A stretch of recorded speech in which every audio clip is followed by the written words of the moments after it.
Ginger snacks. It's been a minute. Charlie's still here. This is my bitchy kitty. What's up, guys? Psh, psh, psh, psh. Welcome. It's been a minute. I haven't really had anything to talk about, and I kind of still don't. So there's that. So what's new with you? I hope things are good. Remember the whole like me whining about being depressed and stuff? Well, that got worse. So I went to the doctor, and now I'm on antidepressants and anti-anxiety medication, and I'm allowed to still drink, so that's fun. I'm working on it. I'm working on my shit. I don't have a song for that. Normally I would, but I'm not working on my fitness because I'd be like, she's my witness.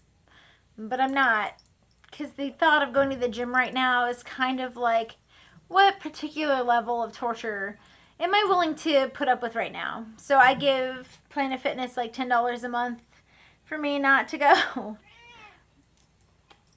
Sorry, kitty. But at some point, I'm going to go back and things are going to be good. Things are going to be good. Because apparently Prozac is a good medication. So I'm working on it. I'm working on this Prozac thing. And clonazepam. And anybody that's ever been on clonazepam and goes like, oh my god, this stuff is amazing.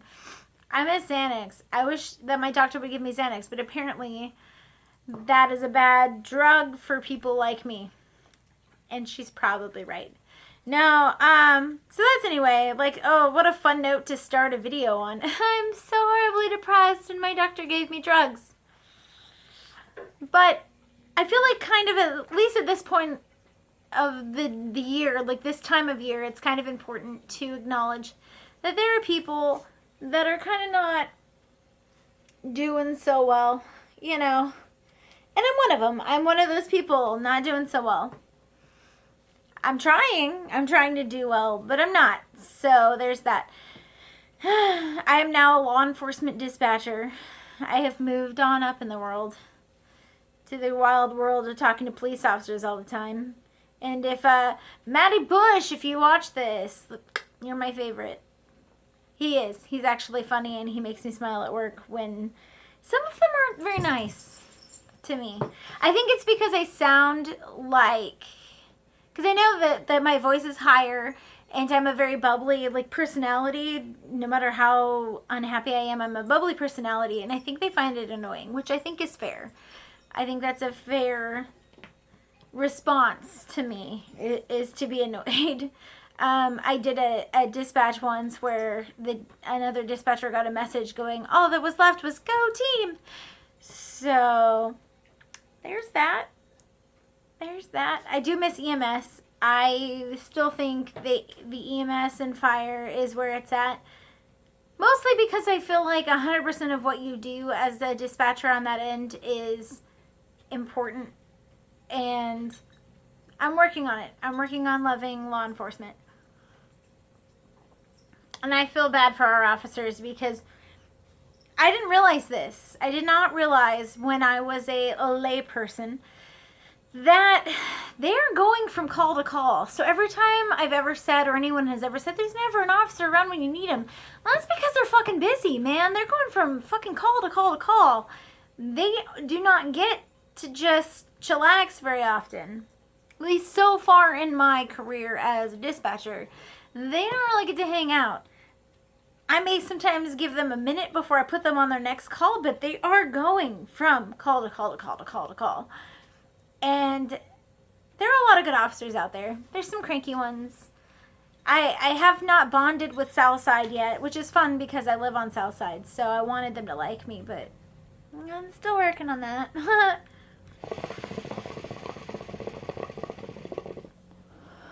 don't know. A lot of people I know are breaking up with their people, and I still don't have a person to break up with. There's been a couple of liaisons that I've had.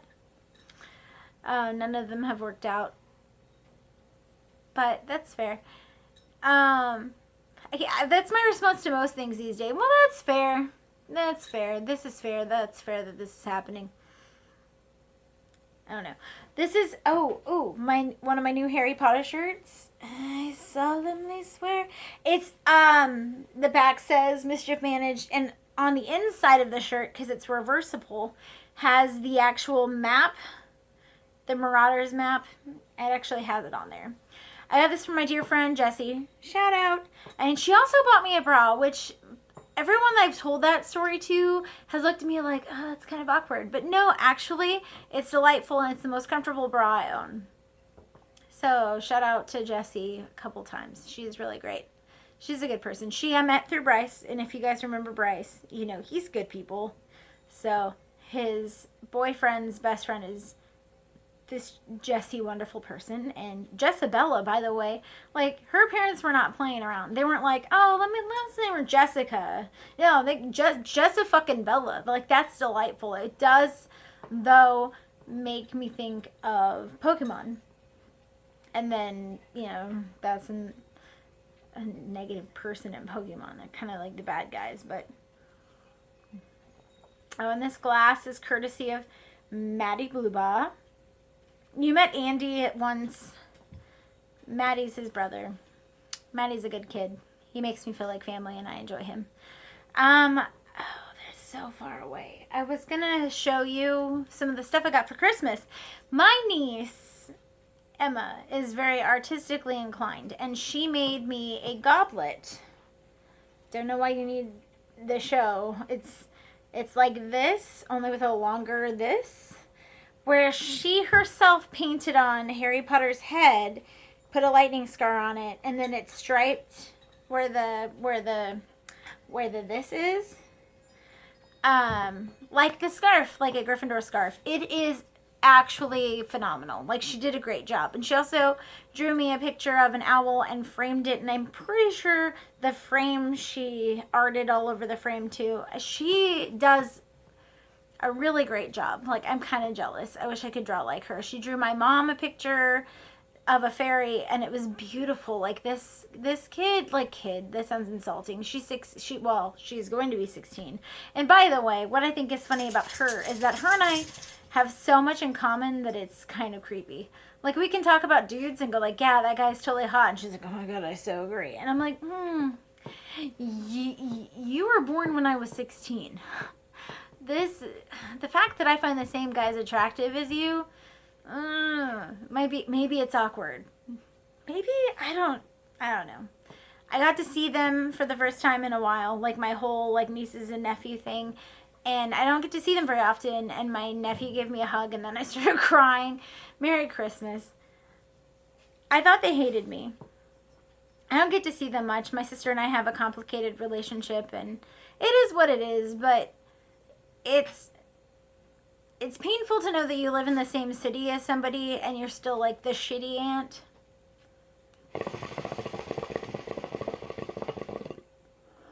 Since I can remember, I work jobs that require me to work on holidays and nights and weekends, and basically the times that are good for children, or, you know, she's not a child anymore, she's a young adult.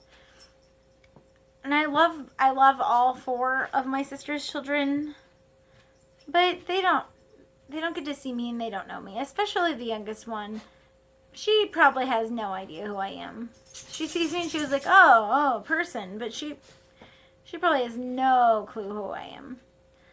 And so everyone I know is either having babies or they're getting a divorce, and it's kind of depressing. And then there's a lot of suicides this time of year, and that's also depressing. And then here's me going, I'm trying not to be a statistic, so I'm taking medication. It's not working so far. I think I haven't given it enough time. And I normally, by this point, I would have stopped taking the medication. But this time, I promised my doctor I was going to do what she wanted. I was going to follow her plan, and actually keep the course, keep going the course, whatever that is. She did tell me I make jokes about things that aren't funny. Like, they're funny, but they're not. Like my depression. Like, I'll make a joke about it. Like, that's how I kind of cope with things, is with humor. And I don't think you guys get an adequate representation of how funny I am. and that sounds really egotistical by saying like, oh, I'm so funny. But still, I don't think you guys get to see how funny I can be. But a lot of my humor is self-depreciating, and then people that know me don't think it's funny anymore. So that's fair. Again, like the end of 2015, the phrase of the end of this fucking shit stain of a year is, that's fair. I'm working on my shit, and I don't know. I've just felt like it was kind of important that maybe I step out and I say something, because like I don't think people really understand how serious depression can be, because people throw the word around a lot. Like, oh, I'm depressed that my favorite band isn't coming to town this month, or whatever. It's a bummer. It sucks, but like I have a hard time getting out of bed in the morning because I go, what does it matter if I wake up or if I don't? What does it matter if I go to my job or not? It matters if I go to my job, because my job is taking calls from people that are having the worst day of their life, and I'm dispatching help to those people. So it does matter what I do, but it gets worse for me. I'm in a cycle. I have a cycle where I will be like, oh, I'm fine. I don't know why I ever thought I needed mental health or whatever. And then it goes back down to where I'm like, oh, this is miserable. I'm miserable and I'm happy all the time. And then it comes back up. That's how I work, is I'm kind of like a constant circle. And I have a really bubbly personality, so people are surprised when they find out, oh, I'm not happy. But I'm not. I'm trying to be. I'm trying to get better for a lot of reasons.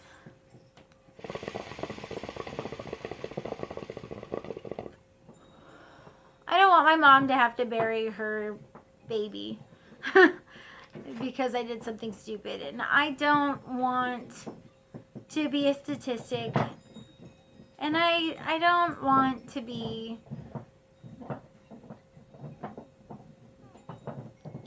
like, I don't want to be pathetic. I want to be this person I used to think I was, which was an enigmatic human being that people could go to, could trust, could believe in. And it's hard sometimes. It really is, to be what you think people want from you. And I guess that's where I'm struggling right now, is with that. Because I do have 3 beautiful nieces and a beautiful nephew, and I love my mother more than anything. And I have Bryce, and I have my friend Dan, and there is a girl that I have it's kind of awkward, but that I care a great deal about. But what people don't understand about depression is that you can have all of these things. You can have everything in the world and still not want to wake up the next day. It's chemical imbalance, it's needing therapy, whatever. My doctor says I need both, so eventually I'm going to get a therapist. And then I guess this is like too real for me to be like saying this, but I feel like maybe if I throw this out there, I guess I live my life in a way where I think that if I'm honest with what I'm going through, and if I say this is how awful I feel, or this is how worthless, how ugly, how whatever I feel, that somebody might see it and go, you know what, I'm not alone. I'm not in this fight by myself, and nobody knows what I feel like. Because I've spent a lot of my time and a lot of my issues that I have going, I'm by myself. I'm alone, and nobody gets it, and nobody will ever get it. And I don't have people to go to for a lot of the stuff that's wrong with me. They try to like patch it together with their little psychoanalysis or whatever, but they don't understand it. And that's fine that they don't understand it. But I wish that I had people to go to that do. Just like, and I'm going to be honest with you guys, I have been a cutter a lot of my life. It's really ugly. It's painful, and not painful because of the cutting, because Honestly, that's the best part of it.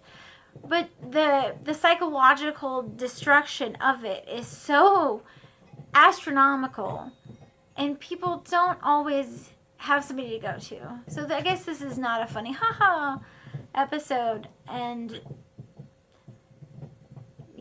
but I think people need to know they have somebody that they can trust, that they can go to. Or to at least know that they're not alone. Because, yeah, they say it gets better. Yeah, and it does. It gets better once you get out of high school. But it doesn't get great all the time. Like...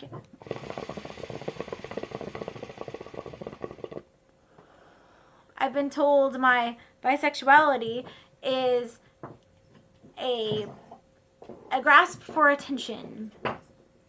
And that, or like you just had a really good connection with that person and you don't really like them like you say you do. You just don't, you're confused. And I'm going to tell you I'm not confused. I'm not confused about who I am. I'm not necessarily liked about who I am, because being bisexual sounds like super sexy, like bisexual. But being bisexual sucks, because if I do like a girl, she doesn't trust me, because I also like men. And men think that I'm going to fuck him and another woman, and I'm not ever going to do that. I don't share.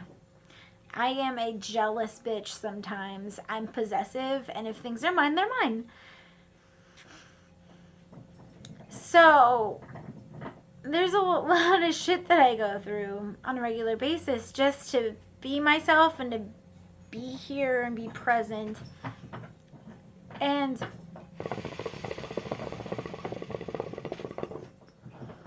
I've talked about my problems a little bit, and I make jokes and little quips and things, and I do with everyone. Like, even my doctor was like, you make jokes that aren't funny if you really look at it. They're funny. She's like, you're very charming and you're bubbly and you're a funny person, but your jokes are a disguise for your pain, and you use it so that nobody has to really accept that this is how you feel. And that's very true. I don't like feeling pathetic. I don't want people to think I'm pathetic. But I guess kind of I am. I don't know. I don't know what, it depends on what each person defines as pathetic. I don't let things go. I don't get over things. I'm still in pain from shit that happened to me in high school.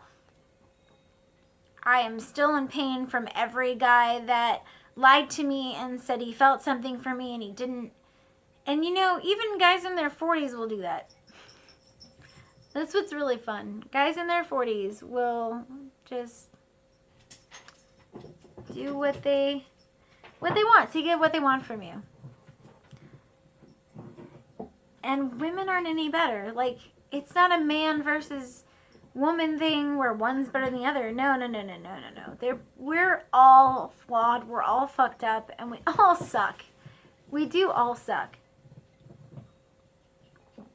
And I've had this thing where I'm just very open and I'm honest, and I say, this is how I feel for you. And it doesn't often work out for me, because our world is not built on that anymore. Maybe it never was. The world's not built on, oh, okay, so this is how I feel and this is what I want. And if you're not into it, that's fine. Let's move on. But that's how I am. I am a very just person. I have a lot of social anxiety. I am sad a lot. I cry a lot. And I'm miserable half the time. And it's because I don't handle my shit right.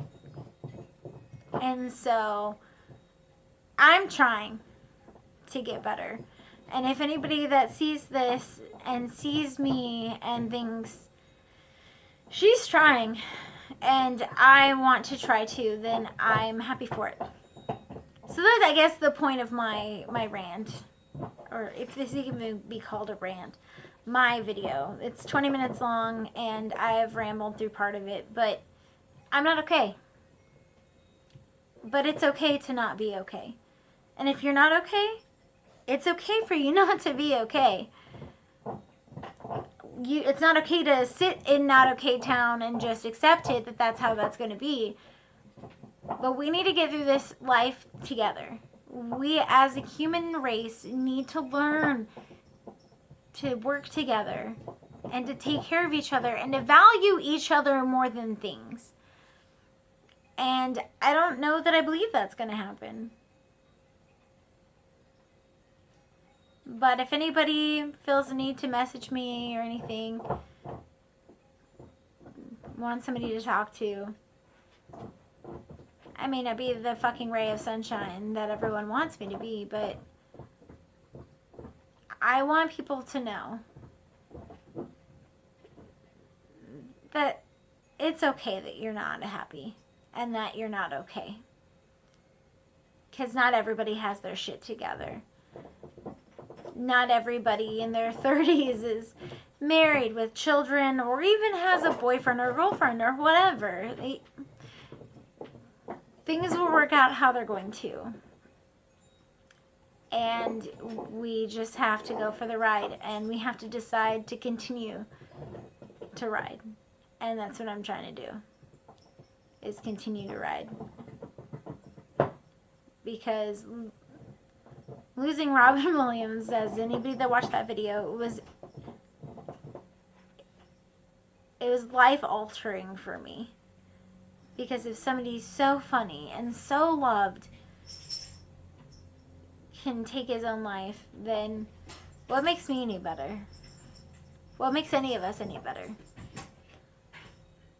But we have to think that we can be better, and we have to think that our lives matter, because they do.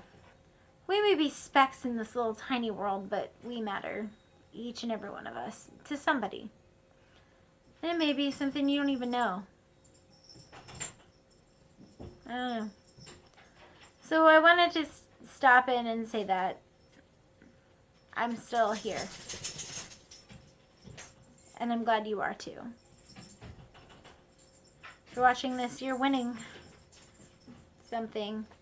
And my contact details will be down below. And if you would like to contact me, I would be more than willing to talk to you. Thank you.